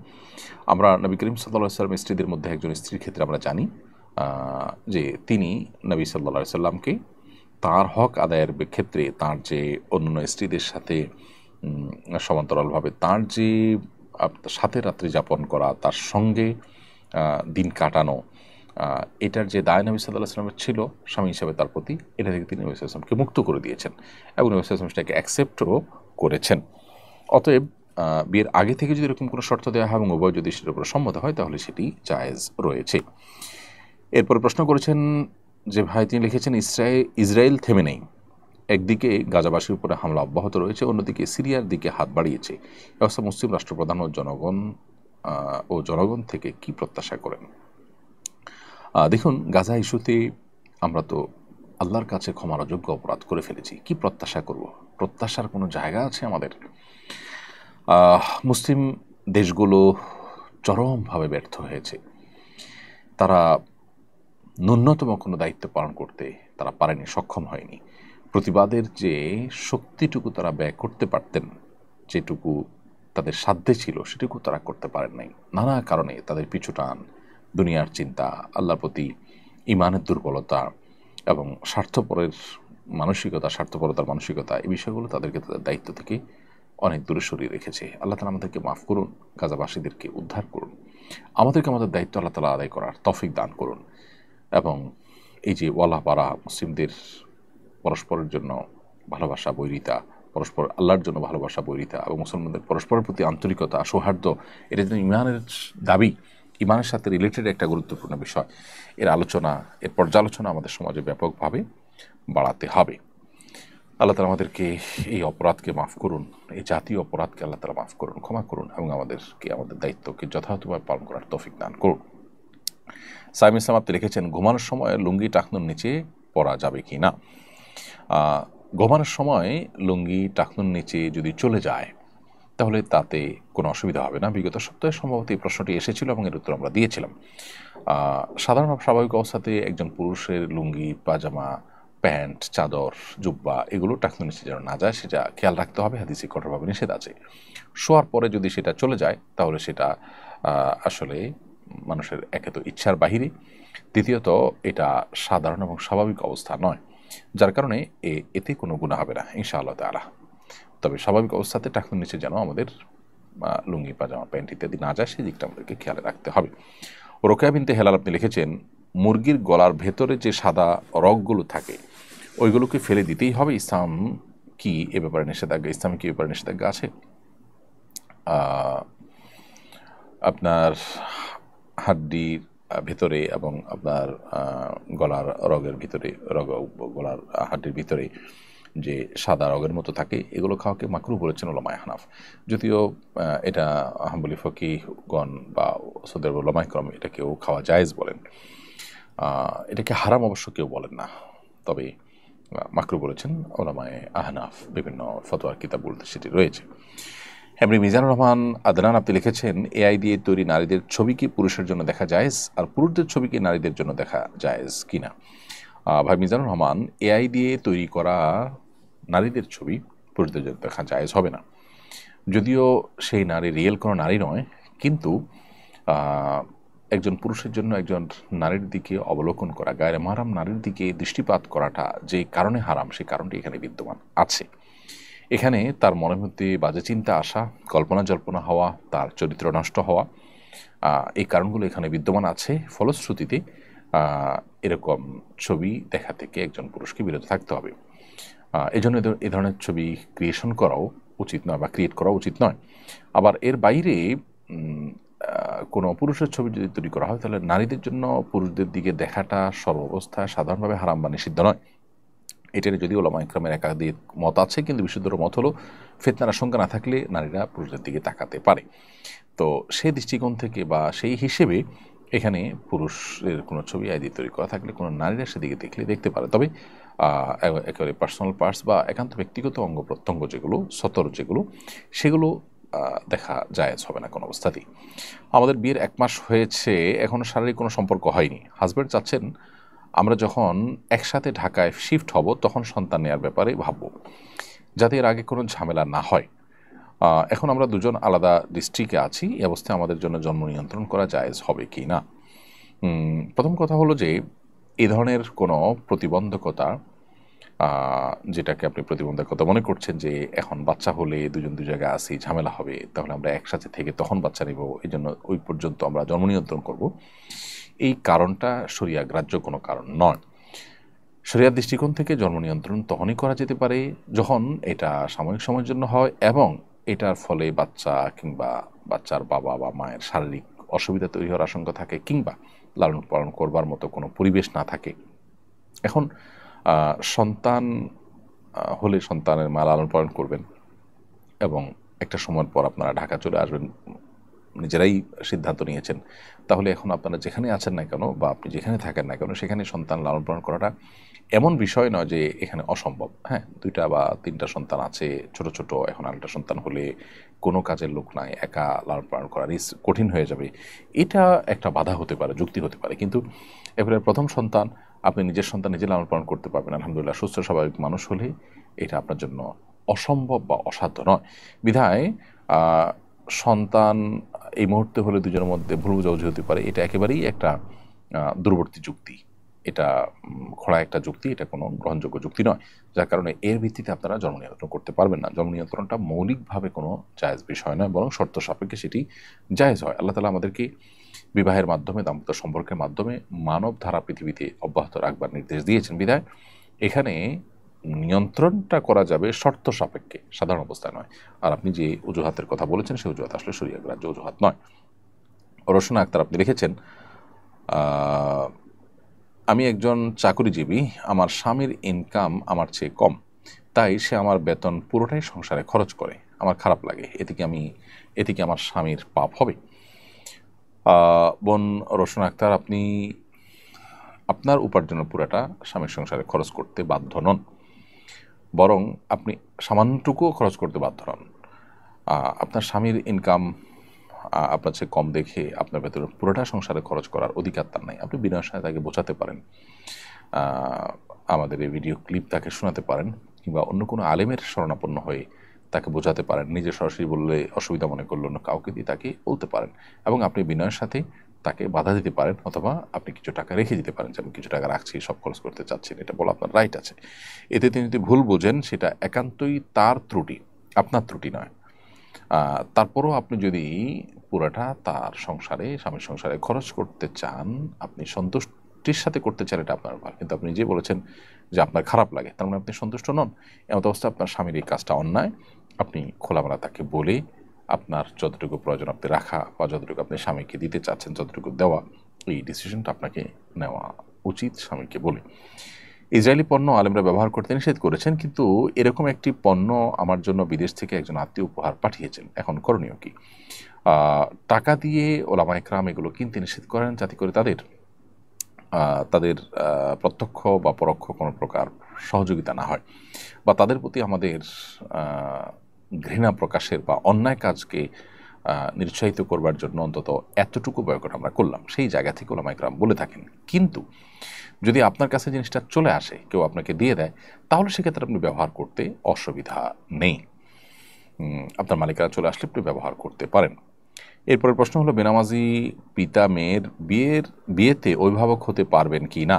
বাবা বেনামাজি হওয়ার কারণে অভিভাবক না হতে পারলে অভিভাবক কে হবেন? বাবা বেনামাজি হওয়ার কারণে বিয়েতে অভিভাবক হতে পারবেন না, ব্যাপারটা কিন্তু সেরকম না। বরং বাবা অভিভাবক হতে পারবেন এবং বিয়ে বিশুদ্ধ হবে। রেজাউল করিম লিখেছেন, একজন আলেম নির্দিষ্ট জেলার নাম উল্লেখ করে অভিশপ্ত জেলা বলেছেন, শরীয়তে কি এমনভাবে বলার সুযোগ আছে? না, মোটেই না। কোনো আলেম হোক বা কোনো দিনদার মানুষ হোক বা কোনো সাধারণ মুসলমান হোক, কারোর জন্য এটা জায়েজ নয় যে কোনো বিশেষ এলাকাকে উল্লেখ করে অভিশপ্ত এলাকা বলা। কোনো ব্যক্তি বিশেষকে অভিশাপ দেওয়া যেখানে জায়েজ নয়, সেখানে পুরো একটা এলাকাকে অভিশপ্ত এলাকা বলা কীভাবে জায়েজ হতে পারে? পুরো এলাকা আল্লাহর পক্ষ থেকে অভিশপ্ত, এটা কি তার কাছে কোনো ওহী নাজিল হয়েছে? এলাকা থেকে আল্লাহর কোনো রহমত নাই? রহমতপ্রাপ্ত মানুষ নাই? এমনকি কিছু মানুষ গুনাহে লিপ্ত, কিছু মানুষ খারাপ কাজে লিপ্ত, এটার কারণে পুরো এলাকাটাকে আপনি অভিশপ্ত বা জেনারেলি আপনি অভিশপ্ত জেলা এটা বলতে পারেন না। যদি কেউ বলে থাকেন, কেউ যদি করে থাকেন, সেটা অবশ্যই অনুচিত। এর পরের প্রশ্ন হলো, ভারতে ৮ম শ্রেণীর নতুন ইতিহাস বই প্রকাশিত হয়েছে। Exploring society India and beyond এই বইটি চলতি সপ্তাহে প্রকাশিত হয়েছে। এই পাঠ্য বইয়ে মোগল সম্রাট আকবরকে সহিষ্ণু কিন্তু বর্বর, আর বাবরকে নিষ্ঠুর বিজেতা এবং আওরঙ্গজেবকে নির্দয় সামরিক শাসক হিসেবে উপস্থাপন করা হয়েছে। ইতিহাসে এই পুরনো লেখন আপনি কীভাবে মূল্যায়ন করবেন? এটা তো আসলে নতুন কোনো বিষয় নয়। ভারতে ইতিহাস বিকৃতির এই বিষয়টি অনেক পুরনো। বাংলাদেশ যখন ভারতের কর্তৃগত ছিল, বাংলাদেশে যখন পুতুল সরকার ছিল, তখনও হুবহু এভাবেই আমাদের পাঠ্যপুস্তকে ইতিহাস বিকৃতি করবার অপচেষ্টা আমরা করতে দেখেছি। এটা নতুন কোনো বিষয় নয়। আমার মনে হয় ইতিহাসকে বিকৃতি করার চেষ্টা করে আসলে কেউ সফল হয় না। সাময়িকভাবে মানুষের চোখে তুলে দেওয়া যায়, মানুষকে বিভ্রান্ত করা যায়, কিন্তু সত্য ঠিকই মানুষ একটা সময় জানে। বিধায় এখানে যে উদ্দেশ্যপ্রণোদিতভাবে মুসলিম শাসকদেরকে খারাপভাবে উপস্থাপন করার চেষ্টা করা হয়েছে, সেটা বোঝার জন্য তো পণ্ডিত হওয়ার প্রয়োজন নেই। ভারতবর্ষের ইতিহাসে বহু জালিম শাসক ছিল হিন্দুদের মধ্যে, তাদের সমালোচনা সেভাবে করতে দেখা যায় না। অথচ মুসলমানদের বহু ভালো গুণকে ইগনোর করে, তাদের নামে মিথ্যাচার করে, তাদেরকে নানাভাবে ভিলেন হিসেবে দেখাবার এই প্রচেষ্টা দীর্ঘদিন থেকে ভারতে হিন্দুত্ববাদীরা করে আসছে।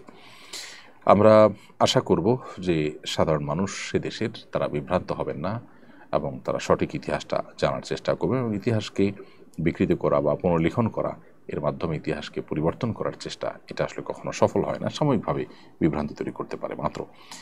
এরপর তাসনিম তাজিন আপনি লিখেছেন, কি করলে ডিপ্রেশন কমবে?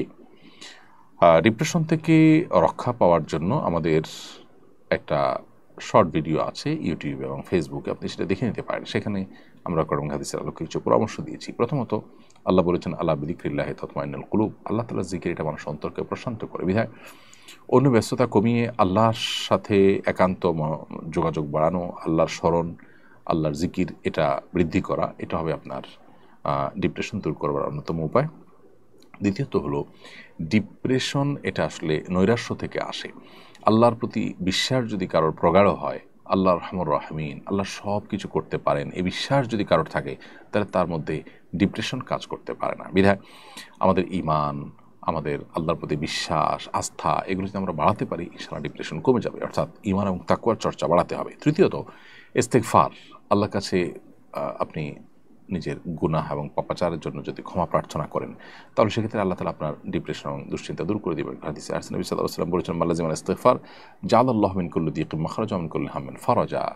যে ব্যক্তি ইস্তেগফারকে আঁকড়ে ধরবে, অর্থাৎ সবসময় ইস্তেগফার করতেই থাকবে, আল্লাহ তাআলা তাকে সকল সংকটাপন্ন পরিস্থিতি থেকে বের হওয়ার পথ আবিষ্কার করে দিবেন, সকল পেরেশানি থেকে আল্লাহ তাআলা তাকে মুক্তি দান করবেন। এর পাশাপাশি চতুর্থ যে বিষয়টি বলতে চাই, তা হলো দুরূদ পাঠ করা। বেশি বেশি দুরূদ পাঠ করলে সেটাও আমাদের দুশ্চিন্তা, পেরেশানি, ডিপ্রেশনকে দূর করবে ইনশাআল্লাহ, কারণ দুরূদের মাধ্যমেও সেটি হবে বলে হাদিসে রয়েছে। এবং সর্বশেষ বলতে চাই যে বিশেষ দোয়া আছে নবী সাল্লাল্লাহু আলাইহি ওয়াসাল্লামের, আল্লাহুম্মা ইন্নী আউযু মিনাল হাম্মি ওয়াল হাযান, আল্লাহ আপনার কাছে টেনশন, ডিপ্রেশন, দুশ্চিন্তা থেকে পানা চাই। এই দোয়াটা বেশি করে পড়বেন, ইনশাআল্লাহ আল্লাহ তাআলা আপনাকে হেফাজত করবেন। ইদানিং রাজনৈতিক স্লোগানে অশ্লীল শব্দ প্রয়োগের প্রবণতা বাড়ছে। সক্রিয় প্রায় সব রাজনৈতিক দলেই এটার চর্চা শুরু হয়েছে। রাজনৈতিক ক্ষেত্রে কি অশ্লীলতার ব্যাপারে ছাড় আছে? কোরআন হাদিসের আলোকে জানাবেন। না, প্রশ্নই ওঠে না। রাজনৈতিক ক্ষেত্রে অশ্লীলতার ব্যাপারে ছাড় থাকতেই পারে না। ইসলাম যেটাকে নিষেধ করেছে সেটা অন্য 10 জনের জন্য যেরকম নিষেধ, পলিটিশিয়ানদের জন্য বা পলিটিক্সের সাথে যারা জড়িত তাদের জন্য নিষিদ্ধ। অশ্লীল বাক্য ব্যবহার করা এটা খুবই গর্হিত বিষয়। এটা এমনিতে আমাদের সমাজে রাজনৈতিক অস্থিরতা অনেক বেশি বিরাজমান, পরস্পরের মধ্যে শ্রদ্ধাবোধের ঘাটতি এমনি আছে। সেক্ষেত্রে এই কালচার যদি ডেভেলপ হয়, তাহলে আমরা আরও বেশি ক্ষতিগ্রস্ত হব এবং আমাদের রাজনৈতিক কালচার আরও নষ্ট হবে। নবী করিম সাল্লাল্লাহু আলাইহি সাল্লাম অশ্লীলতাকে কখনো প্রশ্রয় দেননি। দেখুন, মক্কার মানুষজন প্রিয় নবী সাল্লাল্লাহু আলাইহি সাল্লামের প্রচণ্ড বিরোধী ছিল। তাদের শত্রুতা এত চরমে পৌঁছেছে যে নবী সাল্লাল্লাহু আলাইহি সাল্লামকে তারা তাঁর আপন মাতৃভূমি থেকে বের হয়ে যেতে বাধ্য করেছে। এবং নবী করিম সাল্লাল্লাহু আলাইহি সাল্লাম এবং তার সাথে যারা ঈমান এনেছে তাদের প্রতি নিষ্ঠুর বর্বর আচরণ করেছে, জুলুম করেছে, নির্যাতন করেছে। এত বড় শত্রু হওয়ার পরও নবী সাল্লাল্লাহু আলাইহি সাল্লাম বা তার সাহাবীরা মক্কার মুশরিকদেরকে আপনার গালমন্দ করা, অশ্লীল কোনো উক্তি করা তাদের সম্পর্কে, এটা আপনি দেখাতে পারবেন না। এটাই হলো ইসলামের শিক্ষা। অতএব আমাদের রাজনৈতিক কালচারে পরস্পরের শ্রদ্ধাবোধটা থাকা দরকার। কোনো অবস্থাতেই পরস্পরকে তুচ্ছ-তাচ্ছিল্য করা, হেয় প্রতিপন্ন করা এবং বিশেষ করে যে অশ্লীল বাক্যালাপ করা, এটা বন্ধ হওয়া উচিত। কোনো দলের অনুসারীরা এটা করলে দলের সিনিয়ররা, নেতাকর্মীরা দায়িত্বশীল পর্যায় থেকে তাদের এগুলোকে নিরুৎসাহিত করা উচিত। এটা সুস্থ এবং শুদ্ধ রাজনৈতিক ধারা বিকাশে আমাদের জন্য সহায়ক হবে ইনশাআল্লাহ তাআলা। নবী করিম সাল্লাল্লাহু আলাইহি সাল্লাম থেকে একটা হাদিস বর্ণিত হয়েছে সহিহ ইবনে হিব্বানে, আরও বিভিন্ন হাদিস কিতাবে, যে আবু দারদা রাদিয়াল্লাহু তাআলা বলেছেন, নবী সাল্লাল্লাহু আলাইহি সাল্লাম বলেছেন, ইন্নাল্লাহা ইউবগিদুল ফাহিশাল বাদি, আল্লাহ তাআলা অশ্লীল উক্তিকারী এবং নিচু কথা বলে, নিচু আচরণ করে এরকম মানুষকে অপছন্দ করেন। আর নবী করিম সাল্লাল্লাহু আলাইহি সাল্লাম তিনি তার সম্পর্কে হাদিসে বর্ণিত হয়েছে যে তিনি লাআন তাআন ফাহিশ ছিলেন না, অশ্লীল উক্তিকারী ছিলেন না, তিনি আপনার অভিসম্পাদকারী ছিলেন না। অতএব অশ্লীল উক্তি এটা অন্য দশজন মুসলমানের জন্য যেরকম হারাম, ঠিক একইভাবে রাজনৈতিক দলের নেতা কর্মী অনুসারী তাদের জন্য হারাম। বিদায় সোশ্যাল মিডিয়াতে একজন অন্যজনকে বাজে উক্তি করা বা একজন আরেকজনের প্রতি ভিন্ন মতের মানুষের প্রতি অশ্লীল উক্তি করা, এগুলো খুবই গর্হিত কাজ। এরপরে তমিন ইসলাম আপনি লিখেছেন, ফর্সা হওয়ার ক্রিম ব্যবহার করলে কি গুনাহ হবে? এটা স্বাভাবিক আকৃতি পরিবর্তন হিসাবে গণ্য হবে কিনা? উত্তর হলো না। ফর্সা হওয়ার ক্রিম ব্যবহার করলে আসলে আমাদের আকৃতি পরিবর্তন বলতে যেটা বোঝায় সেরকম কিছু হয় না, বিধায় এটা ব্যবহার করা হারাম হবে না। তবে আমরা যখন প্রসাধনী ব্যবহার করব সতর্ক থাকতে হবে এগুলোতে হারাম কোনো উপাদান আছে কিনা। আমরা খাদ্য গ্রহণের ক্ষেত্রে, পানীয় গ্রহণ করার ক্ষেত্রে হালাল হারাম বাছ বিচার করলেও আমরা অনেকেই জানি না যে প্রসাধনী ব্যবহারের ক্ষেত্রে হালাল হারাম বাছ বিচার করার বিষয়টা রয়েছে। আপনি দেখবেন যে ইহুদি যে পণ্যগুলো বয়কট করার জন্য আহ্বান করা হয়, তাদের পণ্যগুলোর তালিকার মধ্যে সবচেয়ে দীর্ঘ তালিকা হলো এই প্রসাধনী রিলেটেড পণ্যগুলো। এই পণ্যগুলোর মাধ্যমে অনেক হারাম বস্তু আমাদের শরীরে প্রবেশ করানো হয়ে থাকে। আমরা এগুলো যখন ব্যবহার করি নানাভাবে এগুলো আমাদের শরীরে প্রবেশ করে, আমরা সেই দিকটাকে অনেকে খেয়াল করি না। অতএব সেখানে হালাল হারাম বিষয়টাকে বিশেষভাবে আমাদের বিবেচনা আনতে হবে। তবে মৌলিকভাবে ফর্সা হওয়ার ক্রিম ব্যবহার করাটা নিষিদ্ধ নয়।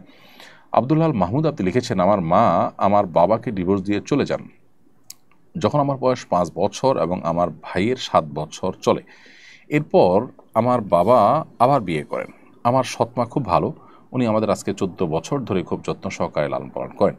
গত 3-4 বছর আগে আমার আপন মা আমাকে বলেন উনি আমাদের কাছে আসতে চান, এখন আমাদের করণীয় কি? আব্দুল্লাহ মাহমুদ, আপনি আপনার সৎমা যিনি আপনাকে লালন পালন করছেন তার প্রতি আপনি কৃতজ্ঞ, এটা ভালো। তিনিও আপনার এক প্রকারের মা, সেটা এবং তার অবদান আছে, সেই হিসাবে আপনি তার প্রতি কৃতজ্ঞ হতেই হবে, সেটা ঠিকই আছে।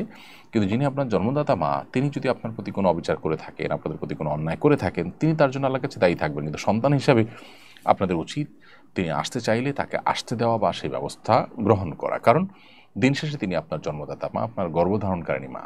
অতএব আপনাকে গর্ভধারণ করেছেন, দুনিয়ার আলো দেখতে ভূমিকা রেখেছেন, কষ্ট করেছেন, এটুকুর জন্য হলেও তার প্রতি আপনাদের কৃতজ্ঞ থাকতে হবে। সবচেয়ে বড় কথা হলো মা বাবার প্রতি সদয় হওয়া, তাদের প্রতি সদাচরণ করা, তাদের প্রতি দায়িত্বশীল হওয়া, তাদেরকে শ্রদ্ধা করা, ভালোবাসা, তাদের হকগুলোকে আদায় করার নির্দেশ আল্লাহ তাআলা আমাদেরকে দিয়েছেন। এটা কিন্তু বিনিময় না, অর্থাৎ মা বাবা দিয়েছেন তাই আমাকে দিতে হবে, মা বাবা যদি আমার প্রতি অসদাচরণ করেন তাহলে আমি আর সদাচরণ করবো না, ব্যাপারটা এরকম না। এটা গিভ অ্যান্ড টেকের ব্যাপার না, গিভ অ্যান্ড টেকের সম্পর্কটা অন্যদের সাথে, আর এখানে এটা তাদের মা হওয়ার কারণেই তার প্রাপ্য হয়ে গেছে। সংসদে নারী আসন বাড়িয়ে দ্বিগুণ করার পরিকল্পনা করছে ঐক্যমত্য কমিশন। বিষয়টিকে জুলাই আন্দোলনের স্পিরিটের সঙ্গে সঙ্গতিপূর্ণ মনে করেন কিনা? একেবারেই নয়। আমরা বিগত সরকারগুলোর সময় আমরা দেখেছি যে নারীদের জন্য সংরক্ষিত যে আসন রাখা হয় সেখানে অযোগ্য নারীরা স্থান পান সাধারণত, কারণ জনগণ যেহেতু সেখানে ভোটের মাধ্যমে যোগ্য পার্থক্য করবার সুযোগ থাকে না, রাজনৈতিক দলগুলো তাদের মতো করে নির্বাচন করবার সুযোগ থাকে, সেখানে সাহেবদের স্ত্রীদের এমপি হওয়ার খায়েশ পূরণ হওয়ার একটা পথ সুগম হয়। এবং বিগত সময়ে অনেক এই জাতীয় সংরক্ষিত আসনে এমপিদের বক্তব্য শুনে মানুষ বিনোদন এবং হাসির খোরাক পেয়েছে, সেখানে এরকম বহু ঘটনা আমাদের সামনে রয়েছে। যারা আসলে ভোটের মাধ্যমে আপনার লড়াই করে এমপি হওয়ার মতো যোগ্যতা রাখেন না, তারা আইন প্রণয়নে কী ভূমিকা রাখতে পারবেন? এরকম কোটার সিস্টেম যদি চালু করতে হয় তাহলে সেক্ষেত্রে সমাজে বহু অবহেলিত মানুষ আছে, আলেম ওলামার অবহেলিত, তারা গতানুগতিক রাজনৈতিক এই কালচারের মধ্যে তারা আসলে আপনার ভোটের লড়াই জিতে আসা তাদের জন্য কঠিন, নানাভাবে তাদেরকে কোণঠাসা করে রাখা হয়। নারীকে কোণঠাসা করে রাখা হয়, এই যুক্তি যদি তাদের জন্য কোটা রাখেন তাহলে সেক্ষেত্রে আপনি আলেমদের জন্য কোটা রাখেন, আপনি আরও বহু জনগোষ্ঠী মানুষকে কোটা আনতে হবে। যে কোটার বিরুদ্ধে আন্দোলন হয়েছে, নতুন বাংলাদেশ হয়েছে, সেই কোটা আবার ফিরিয়ে আনা এবং সেটার পরিমাণ বাড়ানো এটা কোনো অবস্থাতে যৌক্তিক হতে পারে না। ঐকমত্য কমিশনের এই কাজের তীব্র নিন্দা জানাচ্ছি, আমরা বিরোধিতা করছি। আমি মনে করি আমার মতো আরও বহু রাজনৈতিক অরাজনৈতিক দল ব্যক্তিও এটা বিরোধিতা করেছে। আশা করি যে তারা সেটাকে আমলে নেবে এবং গুরুত্বের সাথে দেখবে। অনেক বাড়ি মালিক বড় পরিবারকে বাসা ভাড়া দিতে চান না, যদি শুনেন বাচ্চা 3-4টা তাহলে ভাড়া দিতে অস্বীকৃতি জানান, এটা জায়েজ আছে কিনা? মৌলিকভাবে তো কোনো বাড়িওয়ালার এই অধিকার আছে যে তিনি তার কার কাছে ভাড়া দিবেন না দিবেন, কোন ক্রাইটেরিয়া দিবেন না দিবেন, এটা একান্ত তার ব্যাপার, কিন্তু এটা জায়েজ আছে মৌলিকভাবে তার জন্য। তবে সন্তান বেশি দেখে ভাড়া না দেওয়া, একটু পানি বেশি খরচ হবে বা বিল্ডিংটা বেশি খরচ হবে, এটা নিশ্চয়ই ছোটো লোকই, নিশ্চয়ই সেটা অনুচিত কাজ। একটা হলো আইন জায়েজ না জায়েজ হওয়ার বিষয়টা আইন দ্বারা নির্ধারিত হয়, আইন দ্বারা নির্ধারিত হয়, কিন্তু আরেকটা আছে নৈতিকতার প্রশ্ন। নৈতিকতার প্রশ্ন এটি অনুচিত একটা কাজ। বাংলাদেশের জাতিসংঘের মানবাধিকার কমিশনের আনুষ্ঠানিক কার্যক্রম শুরু হলো, এ নিয়ে সরকার আলেমদের আপত্তিকে তোয়াক্কাই করলো না। সরকার কতটা যথাযথ আচরণ করলো বলে আপনি মনে করেন? দেখুন, প্রথম কথা হলো যে জাতিসংঘ মানবাধিকার কমিশনের অফিস খোলা এটা হলো এই সরকারের সবচেয়ে গর্হিত, সবচেয়ে জঘন্য কর্মকাণ্ডগুলোর মধ্যে থেকে একটা। বিধায় এই ব্যাপারে সরকার আরও দায়িত্বশীল আচরণ করবে সেটি আমরা প্রত্যাশা করি, এবং সেটা না করলে তারা আল্লাহর কাছে দায়ী থাকবেন, জনগণের কাছে তারা দায়ী থাকবেন। যদিও জনগণের কাছে তাদের যেতে হবে না, বর্তমান সরকার কোনো নির্বাচিত সরকার নয়, কিন্তু তাদের এই কর্মকাণ্ডের কারণে ইতিহাসে তারা কালপ্রিট হিসাবে লেখা থাকবে। জনগণ তারা বিরোধিতা করতে পারে, ওলামা ইকরাম সচেতন নাগরিকরা তারা বিরোধিতা করতে পারে, তারা বিরোধিতা করেছেন এবং বোঝাবার চেষ্টা করেছেন সরকারকে যে এটা আমাদের জন্য ভালো কিছু বই আনবে না। কিন্তু আমরা জানি যে এনজিও বেসড এই সরকার সুযোগ পেয়ে, বিশেষ করে শেষের দিকে এসে তারা তড়িঘড়ি করে তাদের অনেক এজেন্ডা, বিদেশিদের অনেক এজেন্ডাকে তারা বাস্তবায়ন করার জন্য কাজ করছেন, তারা দেশের মানুষের জন্য অনেকেই কাজ করছেন না। তো এই কাজটি সেরকম একটি কাজ। সরকারের এই আচরণ, অন্যায় আচরণ, গর্হিত আচরণ, এর আমরা বিরোধিতা করছি এবং তীব্র নিন্দা জানাচ্ছি। অনেক বাড়ি মালিক, এটার উত্তর দিয়েছি। জান্নাতুল ফেরদাউস আপনি লিখেছেন, মা বাবার মধ্যকার সম্পর্ক ভালো না, কাউকে কিছু বলতে ভয় পাই, কি করণীয়? মা বাবার মধ্যে সম্পর্ক যদি ভালো না থাকে আপনি ভালো করার চেষ্টা করবেন এবং আপনি বিনয়ের সাথে তাদের সাথে উভয়ের সাথে সুন্দর আচরণ করবেন। তাদের মধ্যকার সম্পর্ক ভালো না, সেইখানে সন্তান হিসাবে আপনি প্রবেশ করে তাদের সাথে বেয়াদবি কারোর সাথে আপনি করতে পারেন না। পারলে তাদেরকে মিল করার চেষ্টা করবেন, তৃতীয় পক্ষকে এঙ্গেজ করার চেষ্টা করবেন, কিন্তু কোনো অবস্থাতে আপনি নিজে ভূমিকা নিতে গিয়ে কারোর প্রতি বেয়াদবি করবেন না। বিনয়ের সাথে আপনি কোনো উদ্যোগ নিতে চাইলে সেটা আপনি অবশ্যই নিতে পারেন। শান্ত ইসলাম লিখেছেন, জুমার দিনে মৃত ব্যক্তির জন্য মসজিদে মিষ্টি দিয়ে দোয়া চাওয়া হয়, তখন ইমামের সাথে মোনাজাত করা যাবে কিনা? প্রথম কথা হলো যে মসজিদে মিষ্টি দিয়ে দোয়া চাওয়ার এই কালচারটা সঠিক কোনো কালচার নয়। মৃত ব্যক্তির জন্য দোয়া এটার কোনো বিনিময়ে দেওয়া উচিত নয়। আপনি যদি বলেন যে এটা আমি এমনি মানে সওয়াবের উদ্দেশ্যে খাওয়াচ্ছি, তাহলে সেটা মসজিদে কেন? এখানে তো দোয়ার জন্য বলেছেন, ভালো কথা, আপনি বস্তিতে বহু রাস্তায় বহু গরিব মানুষ আছে সেখানে দেন। তো এখানে দেয়াটা মূলত দোয়ার এক ধরনের বিনিময়ের মতো, যেটা না যায়। আর দ্বিতীয়ত হলো যে মসজিদে এ ধরনের মিষ্টি বিতরণের যে কালচারটা, সেটা আসলে এটা দৃশ্যত বিনিময়ের মতোই দেখায়। আর যদি বলেন যে না, মসজিদে আগত মুসল্লিদেরকে আমি খাওয়াচ্ছি মুর্দাকে সওয়াবের আশায়, তাহলে সেটা ইসালে সওয়াবের উদ্দেশ্যে মানুষকে খাওয়ানো যায় আছে, সেটা সেই যুক্তিতে জায়েজ হতে পারে। আর আপনি দোয়াতেও সামিল হতেই পারেন, দোয়া তো করতেই পারেন মুর্দার জন্য, সেটা ভিন্ন বিষয়। বইনা এডি থেকে আপনি লিখেছেন, আমার স্বামীর বিধবা ভাবি এবং তার 21 বছরের একজন ছেলে আছে। এতদিন আমরা একসাথে থাকতাম, কিন্তু এখন আমাদের পরিবারের সন্তান নিয়ে একসাথে থাকা সম্ভব হচ্ছে না, আমরা আলাদা থাকতে চাই, এতে কি আমাদের গুনাহ হবে? আপনার স্বামীর বিধবা ভাবি অর্থাৎ আপনার যা তিনি আছেন, তার সাথে আপনি একসাথে বসবাস করছেন। এখন পর্দাপোশিদার অসুবিধা হবে এই কারণে যদি তার থেকে পৃথক হয়ে যান, তো সেটা মৌলিকভাবে কোনো নাজায়েজ বা অন্যায় কাজ নয়, সেটা আপনারা করতেই পারেন, বরং গুনাহ থেকে বাঁচার জন্য পৃথক হওয়াটাই নির্দেশিত। এইচএম মেহরাম হোসেন এম আপনি লিখেছেন নামাজের মধ্যে হাঁচি এলে নামাজ হবে কি না, এই সময় করণীয় কি? হাঁচি যদি আসে নামাজ হয়ে যাবে, হাঁচি আসলে নামাজ হবে না এমন কোনো কথা নেই। হাঁচি আসলে হাঁচিটিকে থামানোর চেষ্টা করবেন, বা হাঁচির সময় মুখে এতে হাত দেওয়ার চেষ্টা করবেন, আশপাশের মানুষের যেন গায়ে আপনার কোনো ময়লা না যায়। জায়ান আহমেদ লিখেছেন বর্তমানে মিনার কিছু তাঁবু মুজদালিফার সীমানায় দেওয়া হয়েছে, এখানে অবস্থান করলে কি মিনা মুজদালিফায় দুই উকুফই হবে? মিনার তাঁবু যদি মুজদালিফায় দেওয়া হয় তাহলে সেক্ষেত্রে ওই তাঁবুতে মুজদালিফা রাতের যাপন নিয়তে থাকলে সেটাও হবে, আবার মিনা রাতের যাপন নিয়তে থাকলেও সেটাও হবে। কারণ মিনা ফুল হয়ে যাওয়ার পর তাঁবুটা যেতে যেতে মিনা মুজদালিফা পর্যন্ত গিয়েছে, ওইটা মিনার অন্তর্ভুক্তি হবে, যেহেতু মিনাতে আর কোনো জায়গা নেই। বিধায় ওই তাঁবুতে আপনি মিনা রাতের যাপন নিয়তে থাকলে সেটা আদায় হবে, আবার মুজদালিফা রাতের যাপন নিয়তে যদি থাকার সুযোগ থাকে সেটা থাকলেও আপনার আদায় হয়ে যাবে। আফিফা আফরিন আপনি লিখেছেন আমার স্বামী সুস্থ সন্তানের জন্য 10টা গরু দেওয়ার নিয়ত করেছিল। আমরা দেশের বাইরে থাকি, এই 10টা গরু কাকে কিভাবে দিতে হবে বা গরুর সমপরিমাণ টাকা কাউকে দেওয়া যাবে কিনা? আপনার স্বামী সুস্থ সন্তানের জন্য 10টা গরু দেওয়ার যদি মানত করে থাকেন তাহলে সেটা আবশ্যক হবে। নিয়ত করেছেন, নিয়ত এবং মানতের মধ্যে পার্থক্য আছে। যদি আল্লাহ আমার এই কাজটা হয় তাহলে আমি এতগুলো গরু গরিব দুঃখীদেরকে দান করবো বা খাওয়াই দিব, এটা কি বলে মানত। মানত করলে সেটা পুরা করা জরুরি হবে যদি মানত শরিয়া সিদ্ধ হয়, আর নিয়ত করলে সেটা পুরা করা জরুরি না। এখন নিয়ত যদি করে থাকেন সন্তান সুস্থ হলে বা সন্তান যেন সুস্থ হয়, তাহলে আমি এটা সন্তান যেন সুস্থ হয় আল্লাহ আমি এটা করব। সুস্থ হলে আমি করবো এটা না, সন্তান সুস্থ হোক বা না হোক আমি এটা করব আল্লাহ আপনি আমার সন্তানকে সুস্থ করে দিন, এরকম নিয়ত করলে সেটা আপনি দান করবেন। এখন নিয়তটা কী ধরনের ছিল, কী নিয়ত করেছেন সেটা আসলে এখানে নির্ভর করবে, সেটার উপরে পুরো সিদ্ধান্তটা। তাহলে আমরা পুরো নিয়তটা না জানলে মন্তব্য করতে পারছি না। পার্টিকুলার এই কেসে আসলে বলা কঠিন যে তিনি তা কী করবেন, এই জন্য ডিটেল তার নিয়তটা খোলাসা করতে পারে সেটা কি মান্যতের ক্যাটাগরিতে ছিল নাকি নিয়তের ক্যাটাগরিতে ছিল, এবং নিয়ত তিনি কী বলেছেন। সরি, নিয়ত করলে তো তিনি এটা যে কোনোভাবে ব্যয় করতে পারেন, 10টা গরু 10 জন গরিবকে দান করা, 10টা গরু জবে করে গোশত দিয়ে দেওয়া, বা যে কোনো কিছু করতে পারেন নিয়ত করলে। আর নিয়ত যদি পুরো নাও করেন গুনাহগার হবেন না। মানত করে থাকলে যেভাবে মানত করেছেন সেভাবে তাকে করতে হবে যদি মানত বিশুদ্ধ হয়ে থাকে। এমনি তোফাইল আপনি লিখেছেন আমি অনেক কাজে আল্লাহর কসম করেছিলাম, তারপরে রাখতে পারি নাই, এদিকে আমার পাপ হবে? কি আমল করলে পাপ থেকে মুক্তি পাবো? আপনি কসম করে থাকলে কসমের কাফারা দিতে হবে যদি কসম ভঙ্গ করে থাকেন, কসম যদি রক্ষা না করে থাকেন। আর কসমের কাফারা হলো আপনি 10 জন মিসকিনকে খাবার খাওয়াবেন কিংবা 3টা রোজা রাখবেন। যতটা কসম ভঙ্গ করেছেন ততগুলোর জন্য আপনাকে কাফারা দিতে হবে। এভাবে প্রেমে পড়া বারণ এআইডি থেকে আপনি লিখেছেন ভগ্নিপতি কি শালীকে বিয়ে করতে পারবে কিনা? না, ভগ্নিপতি শালীকে বিয়ে করতে পারবেন না। বিশেষ করে শালীর বোন নিজের স্ত্রী থাকা অবস্থায় যদি বোনের সাথে তালাক হয়ে যায়, বিচ্ছেদ হয়ে যায় বা বোন মারা যায় তখন শালীকে বিয়ে করতে পারবেন। মোহাম্মদ রিয়াজ লিখেছেন আমার বয়স 17, আমি বাবরি চুল রাখতে পারবো কিনা? হ্যাঁ, অবশ্যই রাখতে পারেন। লিয়া আক্তার লিখেছেন আমার খুব ইচ্ছা করে একবার আমার স্বামীর কবরটা ছুঁয়ে দেখি, আমি কবরস্থানে যেতে পারবো কিনা?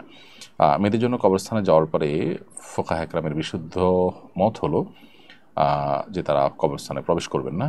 একান্ত কবরের কাছে ওয়ালের বাইরে থেকে আপনি দেখতে পারেন, জাস্ট আবেগের কারণে তাদের কবরস্থানে না যাওয়াই উচিত। বাহির থেকে আপনি দোয়া করবেন, এটা নানা কারণে হাদিসের নিষেধাজ্ঞাটি বর্তায়।